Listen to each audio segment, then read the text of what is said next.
बात बयानों की चल रही है तो हैदराबाद पहुंची नवनीत राणा ने भी कुछ ऐसा बयान दिया जिससे हंगामा मच गया है।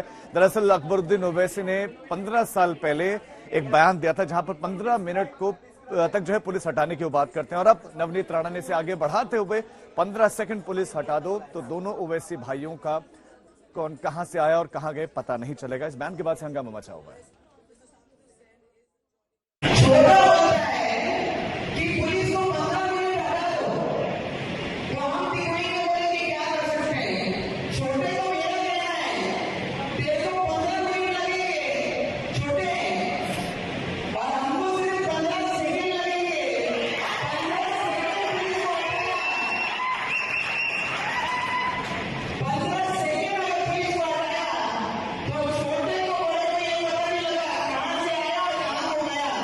बोल रहा हूँ कि 15 सेकंड दे दीजिए आप, बिल्कुल 15 सेकंड दे दीजिए। आप क्या करेंगे? अखलाक का हाल करेंगे, जैसा मुख्तार को किया वही करेंगे, या पीलू खान या फिर अपने रकबर, बिल्कुल आप दे दीजिए। मोदी जी के पास इख्तियार है, दे दीजिए 15 सेकंड। 15 सेकंड ने बल्कि 1 घंटा ले लीजिए ना।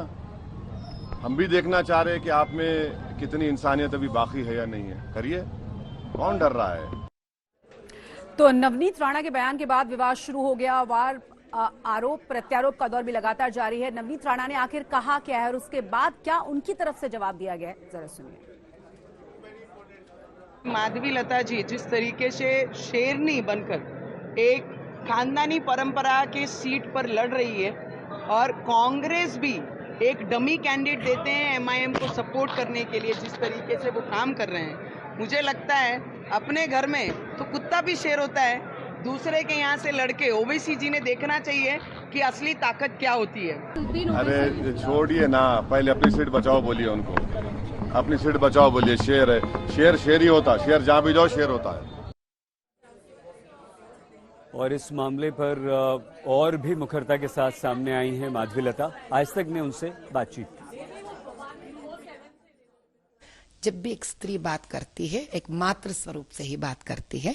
अभी वक्त आया है कि ओवैसी जी को जरा शांत हो जाए। हर एक बात का गलत मतलब निकालने के अलावा उनको कोई काम नहीं है। अब उनको रिटायर होने का वक्त हो गया। भैया, आप ये मानते हैं कि राणा जी ने जो बात कही है वो असदुद्दीन और अकबरुद्दीन ने गलत बात से मतलब निकाला? किसी बात का आज तक उनको सही मतलब निकालते हुए सुना है आपने? एक बार जरा एक मुद्दा दे दीजिए जहां उन्होंने सही समझा हम लोगों को। एक मुद्दा दे दीजिए जहां उन्होंने अपने मुंह से सही बात किया हो।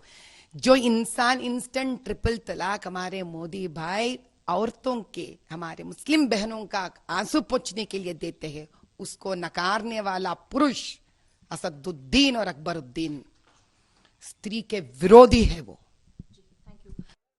12 साल पुरानी जो धमकी वापस दोहराई गई तो उस पर सियासत भी तेज है। टी राजा सिंह क्या कह रहे हैं वो भी आपको सुनवाते हैं।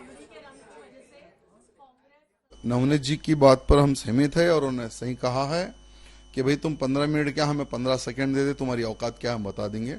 बिल्कुल 15 सेकंड में इनकी औकात क्या हम बता सकते हैं। लेकिन दुर्भाग्य है ये सिर्फ पब्लिक में भोंकने वाले हैं, लेकिन देखा जाए तो ये आमने सामने की लड़ाई लड़ने में इनमें दम नहीं है। तेलंगाना के सीएम क्या कह रहे हैं जरा वो भी सुन लीजिए।